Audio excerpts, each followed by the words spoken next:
adik-adik, bertemu lagi dengan saya Kesa Sigala. Pada kali ini kita akan membahas materi mengenai Tuhan pedoman keluargaku. Namun sebelum kita memulai pelajaran kita, silakan adik-adik berdoa di tempat masing-masing agar Tuhan menuntun kita untuk mengerti apa yang akan kita pelajari ke depan. A few moments later. Nah, adik-adik, jika mendengar kata keluarga, apa yang terlintas dalam pikiran adik-adik? Apa kamu nanya? Saya yakin bahwa kita semua lahir dari keluarga. Lalu, apa itu keluarga? Pengertian keluarga, secara garis besar kita bisa mendapatkan 3 hal, bahwa keluarga itu merupakan kelompok atau persekutuan sosial yang paling kecil. Lalu, keluarga itu terbentuk apabila ada ikatan darah, ada perkawinan, atau unsur adopsi. Kemudian, perkawinan itu berasal dari 2 orang yang berbeda jenis kelamin yang kemudian membentuk sebuah keluarga.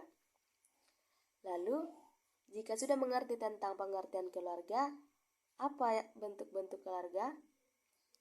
Nah, adik-adik, bentuk keluarga itu ada 2, yaitu keluarga bati dan keluarga besar. Jika kita mengatakan keluarga bati itu, apa yang terlintas dalam pikiran adik-adik?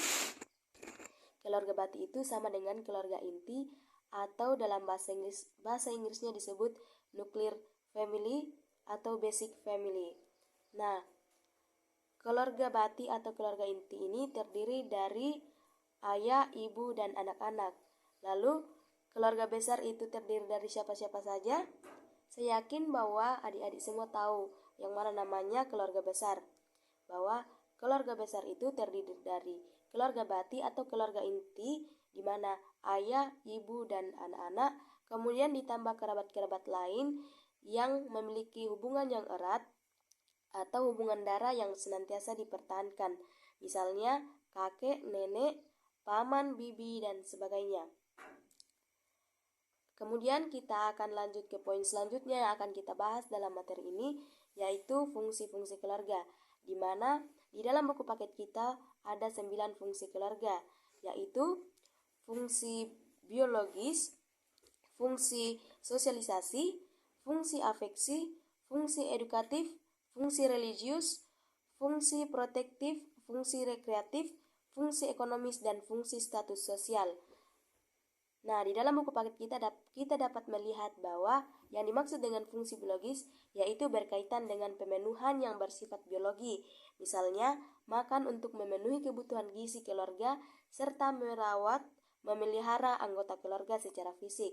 Lalu, fungsi sosialisasi itu berhubungan dengan pembentukan kepribadian anak. Lalu, fungsi afeksi itu berhubungan dengan kasih sayang, keintiman, perhatian, dan rasa aman yang tercipta dalam keluarga.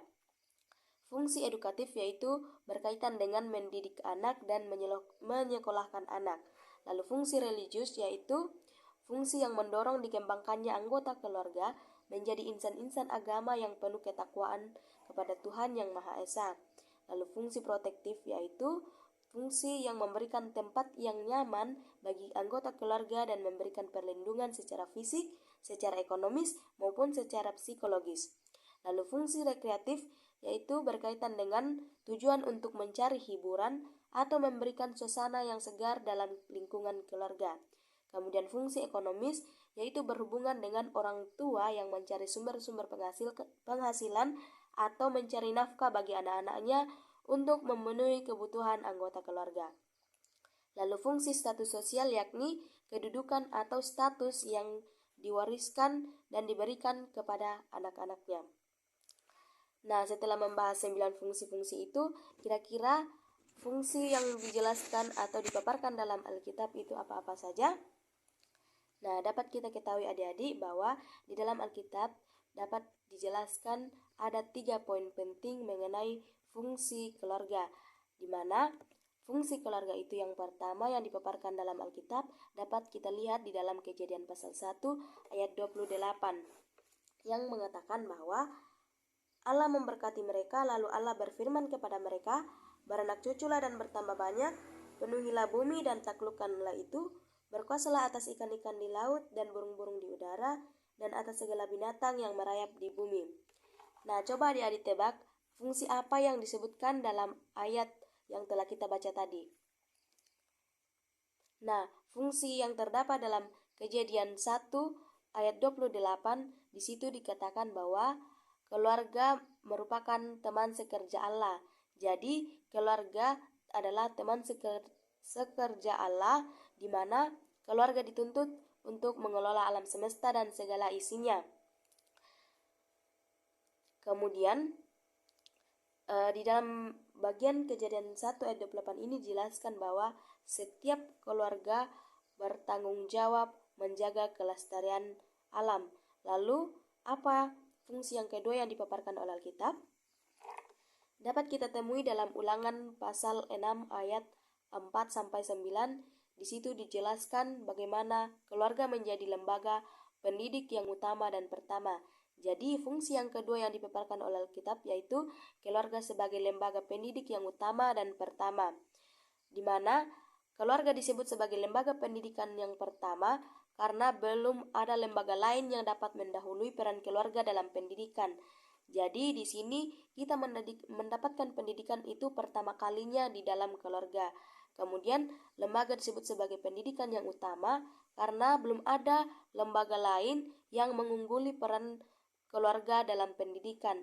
Jadi keluarga itu merupakan tempat yang pertama, tempat yang utama, tempat yang paling efektif di mana kita memperoleh pendidikan. Atau dengan kata lain bahwa keluarga menjadi lingkungan dasar penerapan nilai-nilai kehidupan sesuai dengan ajaran Kristiani. Lalu, fungsi yang ketiga yang dijelaskan dalam Alkitab yaitu dalam Efesus pasal 5 ayat 22 sampai ayat yang ke-23 dan Efesus pasal 6 ayat 1-3, bahwa keluarga sebagai wadah kepada semua anggota keluarga dalam mengekspresikan kasih, kesetiaan dan sikap saling menghormati. Jadi di sini bahwa setiap anggota keluarga menciptakan lingkungan dalam keluarga yang harmonis dengan menghayati dan melakukan ajaran-ajaran Kristiani sehingga dapat terpancar dalam lingkungan masyarakat yang lebih luas. Nah, demikianlah pelajaran kita pada kali ini adik-adik. Namun sebelum mengakhiri pelajaran ini jangan lupa untuk mengisi link absen yang telah saya sediakan. Kemudian jangan lupa untuk mengikuti kuis-kuis berikut dengan cara scan QR barcode yang telah disediakan.